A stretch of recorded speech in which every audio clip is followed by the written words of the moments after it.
All right, hello and welcome to your D2L training on adding course content. I'm going to attempt to walk you through this and make it as simple as possible, and I hope you find it helpful. So the first thing you hopefully have already learned how to navigate to the login page and what your username and password is. So you would just log in. And what's really great is, well, the first thing you want to do is go to the course that you're going to be adding content to. So whatever course you're working on, I'm going to be working out of my sandbox, so I'm going to select that course. Now, what I really like is that the college has created a template for us, because otherwise it can be pretty overwhelming. There's so many options for how to set up the course inside D2L. But when you open up any of your courses, you should see the same template, the same organization on your page. You can change any of this, like change the picture. There'll be somebody I think that goes through talking about how to make announcements, but what we'll be focusing on today is the content browser. And this gives you an overview of all the content that's in the class. There's a couple of different ways to get to content. So I'll kind of show you a couple of ways, then I'll tell you what I do. But you'll see when each time you come into a course, you should see the same layout, that there's a welcome and then 15 weeks and then the site for course technology and student support services. So every course should be set up with these are all called modules. So I'm gonna jump in. You can go straight to content from here, which is really nice. So if you want to add something to the welcome, you would just click on any of the live links, and that will jump you into your welcome. And then they have this, they call it like the breadcrumb trail at the top to tell you how to get back to where you are. So you can go back to the main welcome page if you wanted to. How I prefer to get into content is actually going to the content tab. But you can decide, because once you get to the content tab, you'll see the same layout of all of your modules on the left-hand side of the screen. So you can go there either way. I like the look of, you get to see a little bit more when you're here than you do when you're on that home page in that content browser. So we'll start here. The very first page is going to be a welcome. So I have decided to put a little welcome video in mine, so you can do that. It's very easy to add or edit any files. So here, if I wanted to, if I wanted to edit this, I would just click on here, and then I could delete this and then reinsert. If you hit insert stuff, this is a video note, so that's what I used. It's just a very short, up to 3-minute video that you can put in, and you record it right here, and it goes right into your file. So this is the file format. It's an HTML editor, and so you can insert anything into a file like this, and then you can also create your own content, it's basically like a Word document if you wanted to use it like that.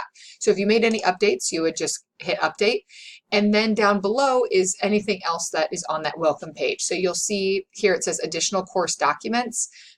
In the template, you'll see that you can put a course syllabus or your clinical schedule. I have put my course syllabus in here.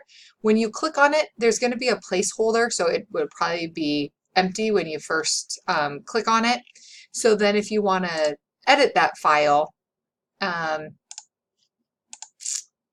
not clicking.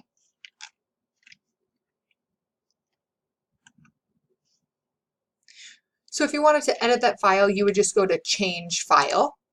And from there, you can upload a document. And so if you have your course syllabus already on your computer, you would just probably want to go there. So I'm going to add my syllabus here, and then you would click update so that it then gets, it tells you down here if it saves successfully, and then you'll see that it loads here. And what's really nice is then the students don't have to download the syllabus. It's there. They can download it, but they also just see it on the website, which is I think it looks very nice.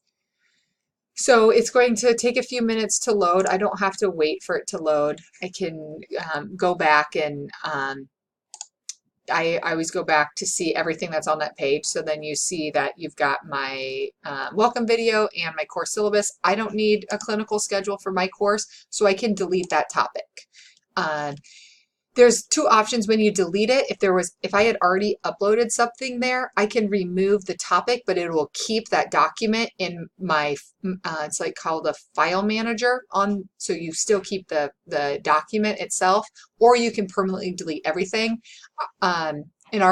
We were guided to just always choose that first one because it removes the topic, but it keeps any of the content. So I'm going to hit delete. And then now I have just those two documents under welcome.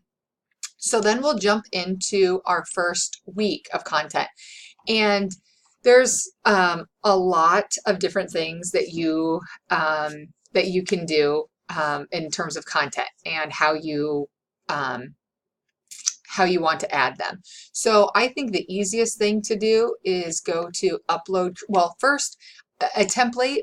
Every template is going to have two topics and then a web resource. So that's already built into your template. So you can go in and, like I did, I didn't need to upload a document, but I wanted to have an overview of what we're going to be doing in class that week. So I just put our overview of the first week. And then the next thing that I put is my PowerPoint slides for the week. So you can go in and put these in. Again, the students can download them, but they also just show up as part of within the website, which I think looks really nice. And then you'll see up here, you can just keep clicking through all of the things. The third thing I had was a website where they're going to do their personality test. And so I put that link in there and it jumps them right into the website that I provided. And you'll see how I did that was on this web resource page. There was, it says X web resource, and you can edit the link. So you can then put in any link that you want them to go to. And I recommend that you have it open as an external resource. So it's a new website, so then they can always come back to where they were at on the page. So I always like to use this breadcrumb trail at the top to go back, because then I can come back to my table of contents where I can see everything that I have in the class. So we looked at week 1. I'm going to show you week 2 so that I can show you now how to actually add the content. So the first thing that you can do is, if you want to utilize the template and that you want to insert a Word document, you would click on topic. Then you would name that whatever you wanted to call it. Maybe you're talking about leadership styles, and so you have a document that relates to that. You would then click on change file, because again, this is just a placeholder. You would click on whatever document you wanted to upload. So you could upload something from your computer here, and you would just insert it like you normally do, or you could create a file as well, which would then let you, it kind of goes into like a Word document, and you would type, this is the leadership document, and then you would save and close, and then that will now appear for your students.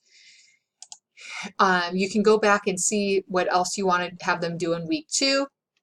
You might, a lot of times, so you might have a document like we just created there, or you might have your PowerPoint slides, you might have a web link, but you might also have like a discussion board, or an assignment that you want them to complete online, or a quiz that they're going to take during this week. So these are all under that button that says upload or create. You can create a new file, which we looked at. That's like creating a Word document, and that's where you can also insert stuff. You can insert a YouTube video by creating that file. You can insert an image and have some text about it. So you can do a lot with create a file, but you might want to do a discussion board, which a lot of people have in each week of their course, especially if it's online. So there is another video about how to create a discussion, but this is where this is how you would add a discussion board to the content of your course, and you'll get to see more on that in another video. So now you've seen a little bit of the different ways that you can create content.